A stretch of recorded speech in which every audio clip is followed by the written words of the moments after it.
salam sejahtera untuk kita. Perkenalkan, nama saya Diva Alvia.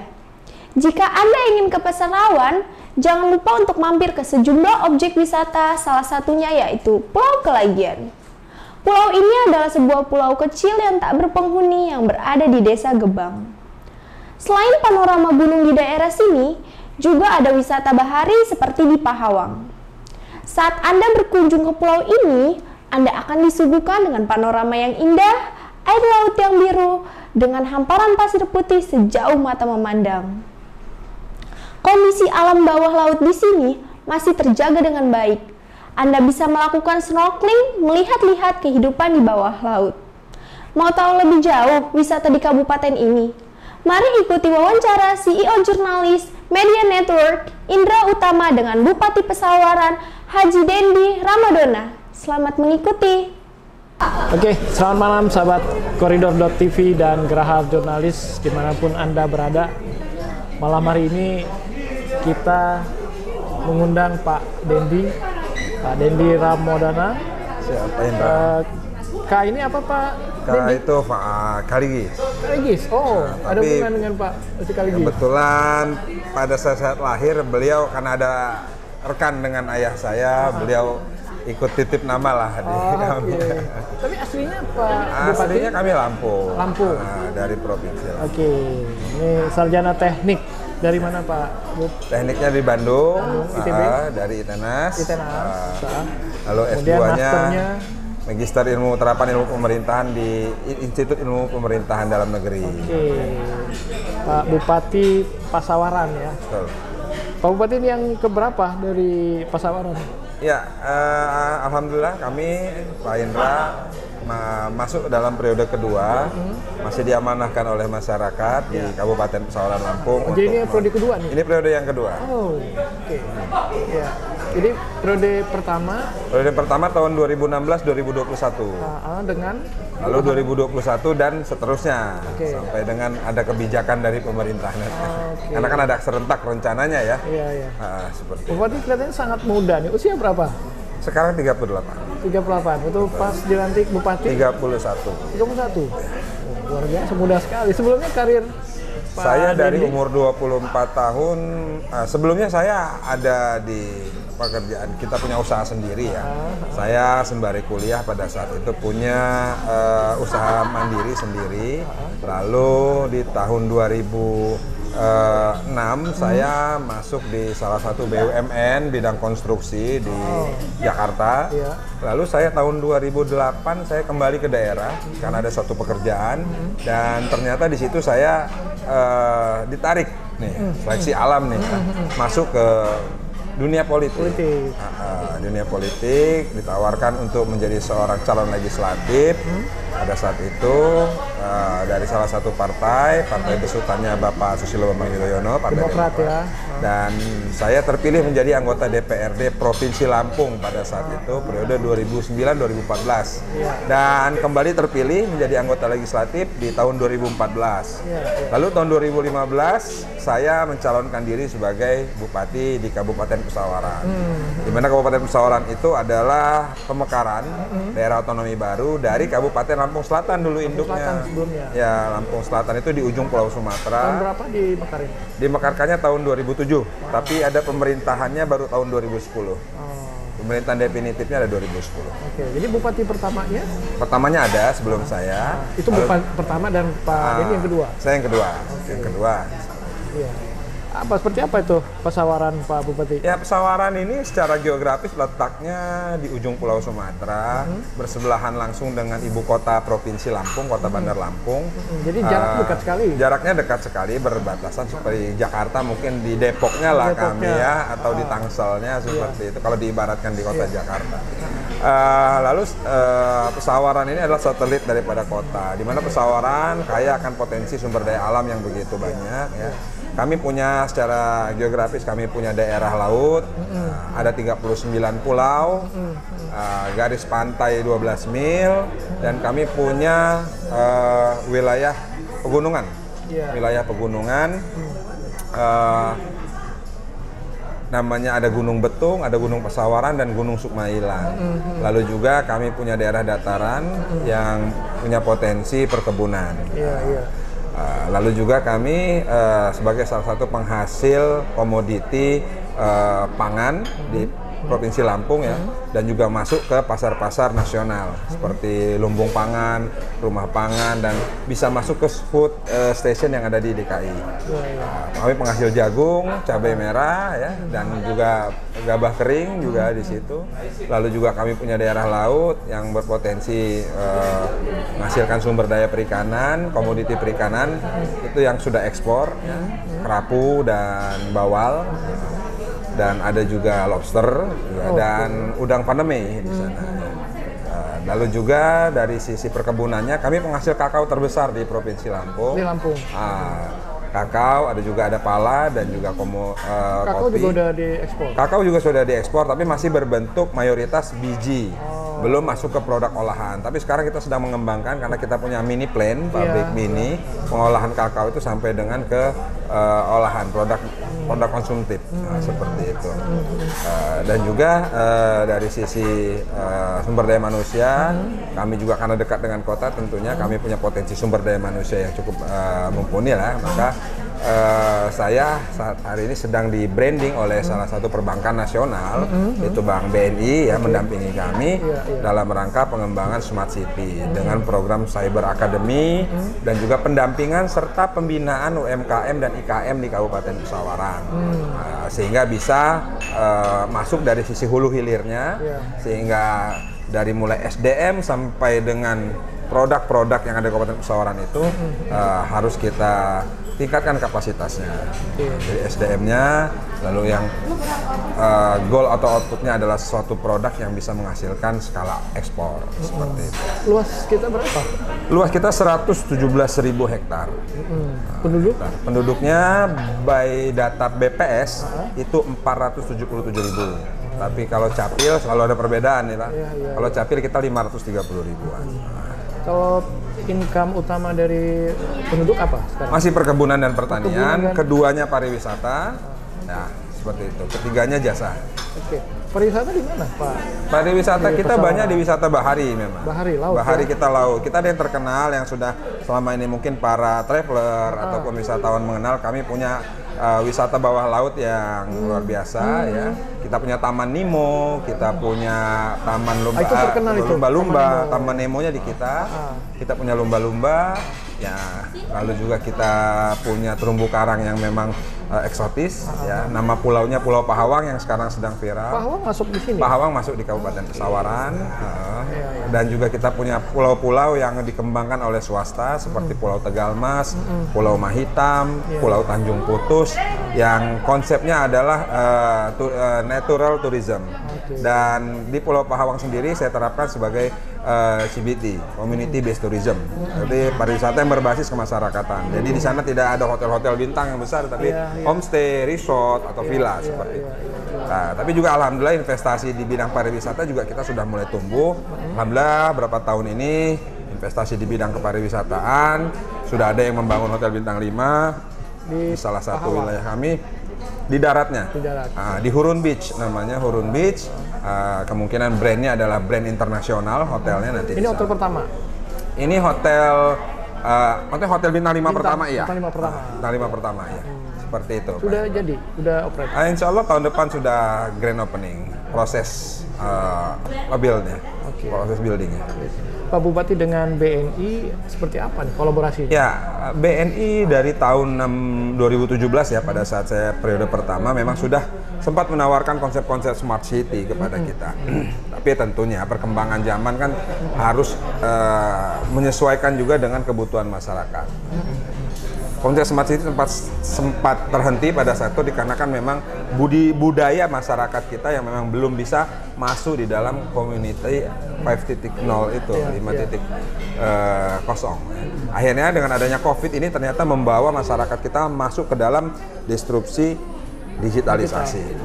Nah, sehingga kehadiran BNI kembali kami rilis di tengah-tengah masyarakat bahwa BNI hari ini hadir mendampingi Kabupaten Pesawaran untuk bersama-sama membranding masyarakat kami terkait tentang digitalisasi. Lalu sistem-sistem keuangan, digitalisasi. Karena memang sekarang ini sudah di pemerintahan sudah ada program SPBE, produk-produk keuangan online dan lain-lain. Tentunya BNI punya fasilitas tersebut sehingga kami bekerja sama di bidang itu juga. Yang ketiga tadi di bidang pendampingan UMKM, UKM dan IKM. Bahwa BNI bersama, saya punya program namanya Cyber Academy, Digital Talent Hub di Pesawaran, bahwa kami mengajak para talent-talent di Kabupaten Pesawaran untuk memperdalam dunia digitalisasi, bukan untuk jadi programmer ya Pak, atau jadi operator, tapi memahami sisi digitalisasi ini masuk di dalam aktivitas hidupnya. Jadi digitalisasi ini bukan untuk sebuah digitalisasi bukan untuk sebuah konsumsi hidup saja, tapi bisa membuat hal yang produktif. Perbankan lah di situ hadir, karena perbankan yang punya layanan jasa keuangan di bidang digital. Nah, sehingga BNI masuk, kami mengklasifikasi masyarakat ataupun talent yang akan masuk di dalam dunia digitalisasi melalui produk-produk yang mereka hasilkan, didampingi oleh BNI, di branding SDM ini mengerti bagaimana dunia UMKM yang profesional, lalu dibuka layanan jasa keuangannya, dijamin pembiayaannya oleh BNI dan dibantu sampai dengan taraf ekspor seperti itu dengan BNI. Dan itu mungkin nanti hari Kamis akan, bukan hari Pesawaran, itu menjadi target BNI juga di semua kabupaten kota di Indonesia ini dengan ditandatanganinya MOU kerjasama BNI dengan APKASI. APKASI itu adalah Asosiasi Pemerintahan Kabupaten seluruh Indonesia. Jadi bukan hanya Pesawaran nanti, tapi mungkin pilot projectnya dari Kabupaten Pesawaran. Jadi pertama kali dilaksanakan kerjasama ini di Pesawaran. Pesawaran. Nah, seperti itu. Konkretnya seperti apa? Konkretnya UMKM misalnya. Oh ya. Konkretnya adalah yang pertama kita memiliki SDM pelaku-pelaku UMKM yang profesional. Bicara profesional hari ini kan bukan hanya bisa membuat sebuah produk, tapi bagaimana dia bisa membranding produk itu, memasarkannya, mengemasnya, dan juga ada telling story-nya bahwa produk ini bukan hanya enak, tapi juga memang lolos klasifikasi dan memang sudah layak untuk ekspor. Dan kedua tentunya dengan digitalisasi tentunya akan mempermurah dan lebih efisien dan efektif dalam sebuah produksi. Seperti itu. Yang ketiga, membuka layanan jasa keuangan, layanan keuangannya, fasilitas keuangannya, pembiayaan maksud saya, pembiayaannya ya. BNI memberikan kelunturan-kelunturan kepada pelaku-pelaku UMKM, tentunya hasil daripada seleksi dua ini. Dia profesional, mengerti produk, mengerti marketing, dan mengerti digitalisasi, tentunya akan mempermudah mendapatkan fasilitas pembiayaan oleh BNI.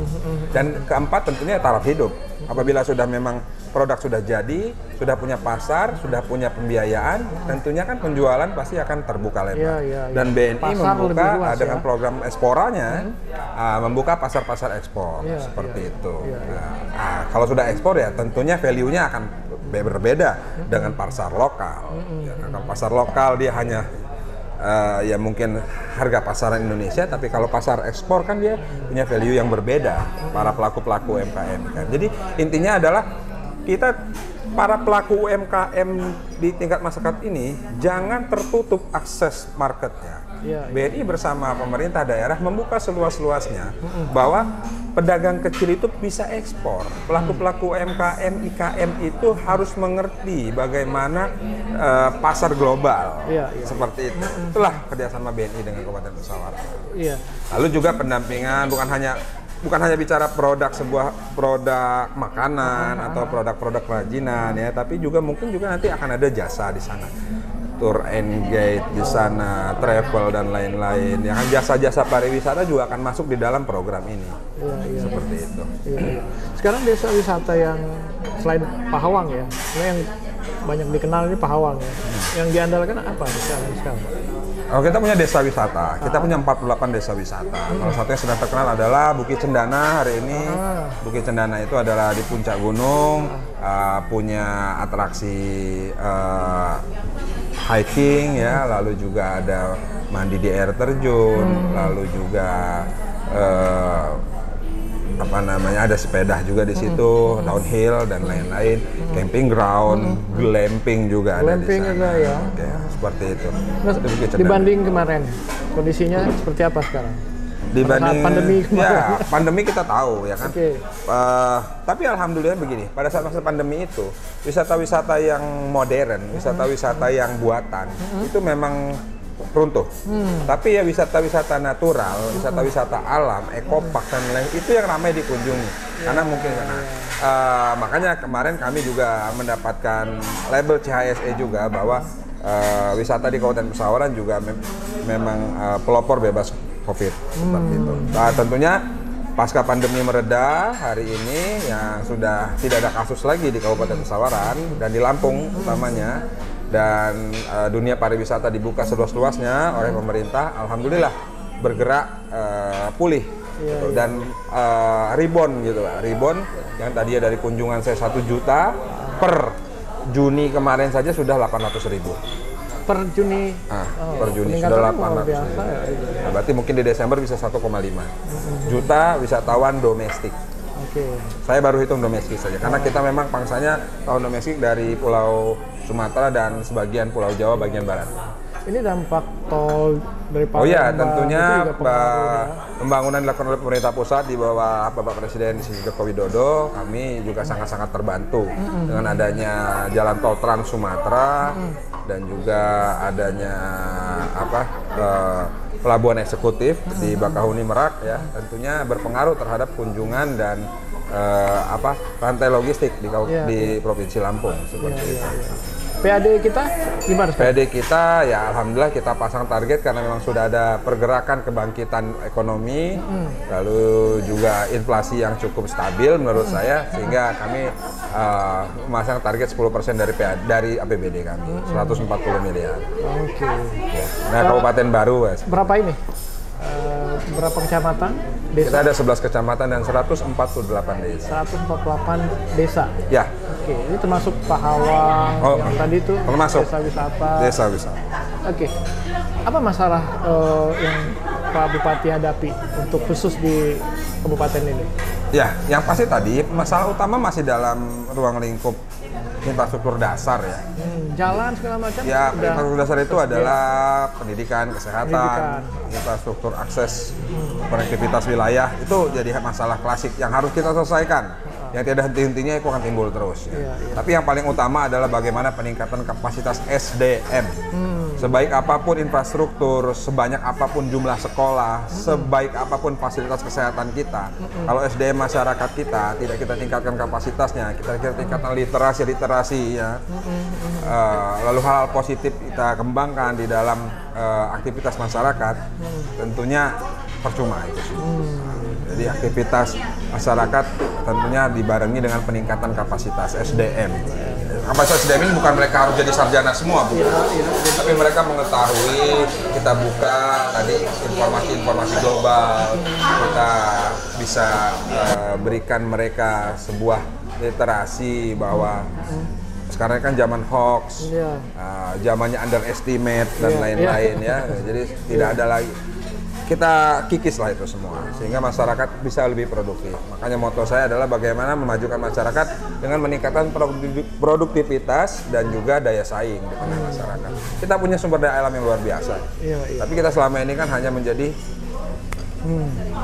objek saja ya kan, seperti itu. Jadi akhirnya orang yang pintar makin pintar, yang kaya makin kaya, yang tertinggal makin ketinggalan, yang bodoh makin miskin seperti itu.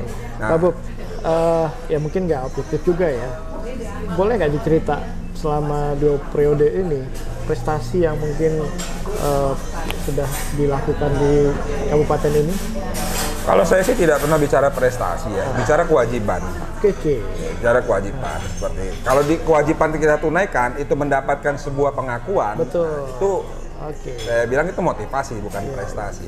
Contoh saya baru mendapatkan Satya Lencana Wirakarya di bidang kesehatan, yang menurunkan stunting, dan program Bangga Kencana yang dilakukan oleh Menteri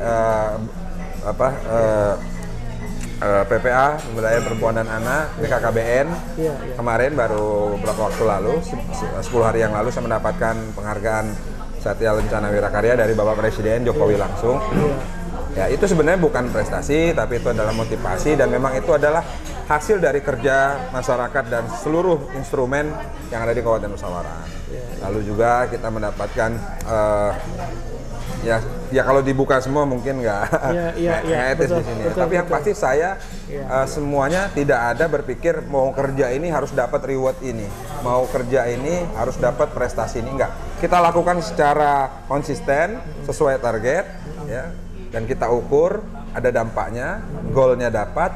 Kalau itu memang dilegitimasi oleh pemerintah sebagai sebuah keunggulan, yaitu kami ucapkan terima kasih. Nah, jadi saya tidak ada target prestasi ini, harus menang lomba ini, harus mendapatkan penghargaan ini, tidak ada. Karena itu kewajiban, siapapun bupati, siapapun kepala daerah harus melaksanakan kewajibannya itu.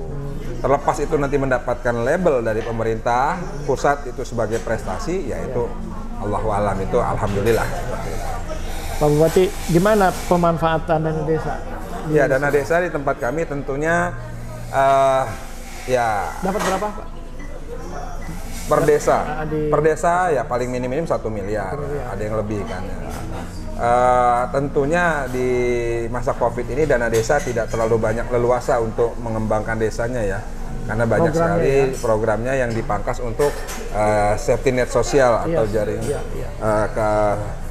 keamanan sosial masyarakat dengan adanya bantuan langsung tunai dana desa yang tadinya 600 jadi 300.000 hari ini. Nah, tentunya desa terkendala terkait tentang program-program pembangunannya, bahwa ada beberapa kendala, hal-hal yang tadinya untuk bangun infrastruktur desa, untuk pemberdayaan masyarakat desa dialihkan menjadi bantuan langsung dana. Nah, seperti itu menjadi kesulitan juga. Ya, tapi kita juga cukup tahu bahwa itu adalah skema pemerintah dalam rangka meringankan beban masyarakat dan menjaga angka kemiskinan agar tetap stabil seperti itu. Karena yang namanya bantuan langsung tunai tentunya dirasakan langsung oleh masyarakat yang memang membutuhkan. Kendalanya seperti itu sih. Oke, Pak Bob, mungkin sedikit lagi nih di akhir. Pak Bob, gimana melihat pemerintahan desa ya? Jadi ada kepala desa, ada sekarang juga anggota BPD, ya. Kadang-kadang mereka ini akur ini. Kadang-kadang bertolak belakang. Ya, tentunya yang namanya sebuah sistem pemerintahan desa itu kan tidak bisa dipegang oleh one man one hand ya. Nah, karena sama pemerintahan desa itu adalah miniatur dari pemerintahan besarnya. Pemerintahan yang terendah adalah di desa. Tentunya semua perlu kontrol, semua perlu pengawasan, ya kan? Apalagi ada dana desa hari ini. Dana desa apabila semuanya one hand dipegang oleh satu tangan saja, menurut saya itu yang berpotensi untuk adanya hal-hal penyimpangan. Tapi kalau ini dijaga oleh beberapa orang, beberapa instrumen, beberapa lapisan masyarakat yang memang ditunjuk oleh aturan, regulasi, tentunya ini akan menjadi sebuah sistem yang baik. Nah, maka antara saya selalu menekankan kalau desa, antara kepala desa dengan BPD itu ibarat suami dan istri. Ya kan? Suaminya siapa? Saya bilang, tinggal kalian pilih suaminya siapa. Oh, uang belanjanya di istri, di kepala desa, suami yang mengawasi. Seperti itu. Jadi tidak boleh semuanya semau-mau arogan saja mengambil kebijakan. Dan begitupun BPD. BPD juga jangan selalu negatif thinking terhadap program-program yang dijalankan oleh kepala desa. Nah, makanya setelah di dua uang ini ya, bahwa yang namanya pemerintahan ada kepala desa, BPD, dan juga ada LPM juga di situ. Lalu ada lembaga kemasyarakatan desanya, di situ ada PKK, ada Karang Taruna, ya kan, dan lain-lain lembaga-lembaga. Nah, ini adalah salah satu sistem yang harus dijaga rantainya. Jangan sampai ada rantai yang terputus di sini. Maka ya kalau di kabupaten kami, BPD dan kepala desa itu harus seiring sejalan. Bimbingan teknis ya. BPD juga harus diberikan binteknya, sehingga BPD itu tahu bukan hanya seperti, mohon maaf, watchdog saja atau menjadi penjaga gerbang, bukan, tapi harus diberikan pemahaman.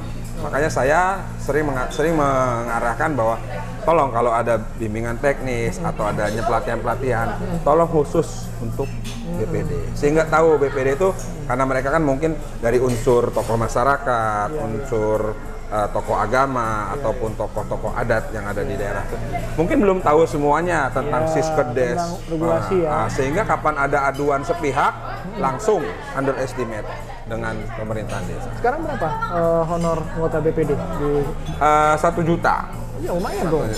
Honor anggota BPD. BPD. Jadi gini, kami itu ada operasional, ada insentif namanya. Insentif. Nah, kalau tidak salah, kalau yang saya terakhir itu ada anggaran 15 juta itu disesuaikan dengan jumlah anggota BPD-nya di sana. Itu dibagi rata.